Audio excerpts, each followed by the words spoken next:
Once beaten, twice shy. The advice by Obasanjo that Peter Obi is the best candidate to lead Nigeria right now should be suspect to Nigerians by Wunmi Akintunde. Based on the previous track record of the longest-serving president of Nigeria for 11 years, Nigerians have to take that advice with a grain of salt if you see what I see. What do you see? What do you see? Obasanjo has never had any problem with the status quo of the dominant rule of Nigeria by the Hausa Fulani. As long as Obasanjo remains the only Southerner, the core North can trust to rule Nigeria with an ironclad but unwritten understanding between Obasanjo and the Northern Power and the Northern Power brokers to never rock the boat for them if he is allowed to rule Nigeria. That was a quid pro quo agreement that Obasanjo has kept, come rain or shine. If we carefully and objectively look at his track record as president of Nigeria and as a constant factor in the Nigerian equation, ever since he was allowed to step into the giant shoes of Murtala Muhammad in 1976, after Murtala was murdered in cold blood at Alagbon close Ikoyi by Colonel Dimka after 200 days in power. I was in the Federal Civil Service and I knew some of what happened. That development had cropped up in a coup that Obasanjo had narrowly escaped from, as I recall. Colonel Dumedi of the Air Force and Obasanjo look-alike was nearly by the coup plotters because they had thought it was Obasanjo they were shooting at. In the meantime, Obasanjo had gotten a hint about the coup and had escaped from his house in Ikoyi by hiding under the bed of a neighbor, only to reappear after the coup had been quelled and the coup plotters were rounded up. Once Obasanjo became president, he had delivered on his promise to never rock the boat for the Northern Power brokers of Nigeria by betraying power Obafemi Awolowo and by handing over power in 1979 to Shehu Shagari, who ran the country to the gutter up to 1985, when he was removed by Muhammadu Buhari, another Fulani person. Once Obasanjo became president, he had delivered on his promise to never rock the boat for the Northern Power brokers of Nigeria by betraying power of Obafemi Awolowo. That's like a repeat. He had bluntly told Nigerians that the best candidate, meaning Awo, did not have to win the 1979 election and he got justice. Showemimo, who had confessed his hands were tied, to send Awo to jail in Calabar for treasonable felony. So Obasanjo Shehu Shagari was far more competent and more deserving than Awo to lead Nigeria to the promised land. Nigeria is where we are today because of the colossal mistake and error of judgment we all still regret till tomorrow. Obasanjo had repeated the same habitual mistake when he advised IBB to annul the best and the fairest election of MKO in the history of Nigeria in 1993.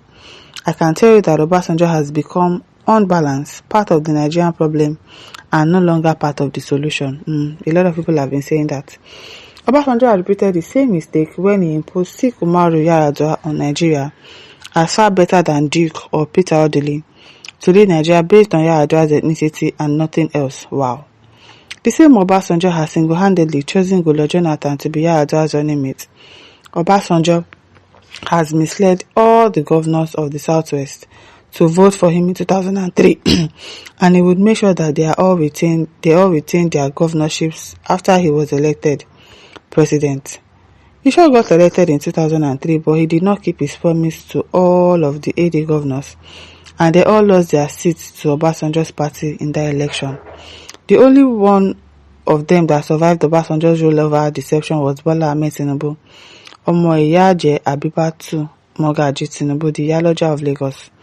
It is the same Obasanjo who is trying to deny Tinubu a chance to have 4 more years by ganging up with his Northern Power brokers to deny Tinubu re-election by all means, by encouraging the duo of Peter Obi and Kwakwa Nso to torpedo Tinubu on the presumption that he, Obasanjo, was the first and foremost a Nigerian before he was an Egba man or a Yoruba man.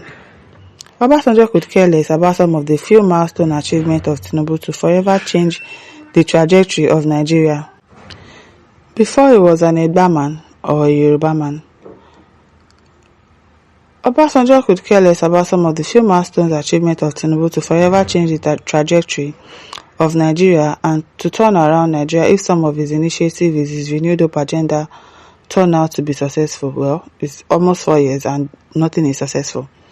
Obasanjo does not want any southerner or northerner to match or exceed his record. Why would you think so? Or why would you say so? I don't understand. So far, the best president of Nigeria, despite all his character flaws and narcissistic inclinations and tendencies. I'll be the first to acknowledge his few successes and his few shortcomings as a human being and as a sadist.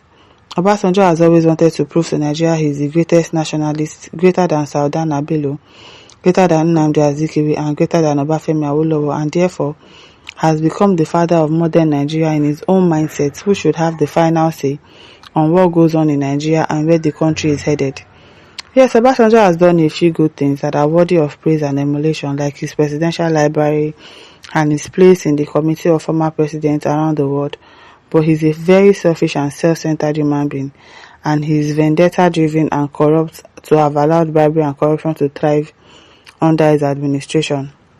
His handpicked Vice President Atiku Abubakar is one of the most corrupt individuals in Nigeria, as publicly acknowledged by him. Now, wow.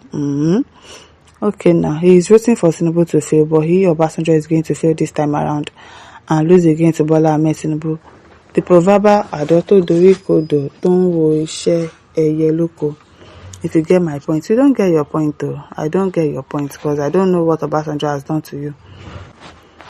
Obasanjo has misled Nigeria too many times for him to be trusted this time around.